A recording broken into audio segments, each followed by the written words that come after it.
అయ్యా, కలెక్టర్ అమ్మను కలవాలయ్యా. అలాగే ఆగండమ్మా.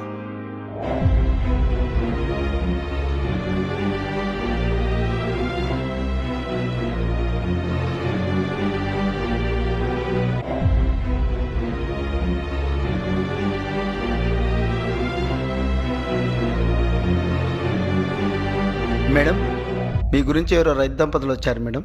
ఎక్కడి నుండి? చెప్పలేదు మేడం. లోపలికి రమ్మనండి.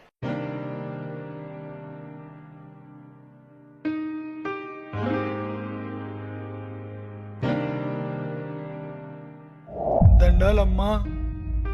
చెప్పండమ్మా. ఉన్న భూమినంతా అమ్ముకొని కొడుకును చదివించి డాక్టర్ను చేస్తే గాడింటికి వస్తలేడు.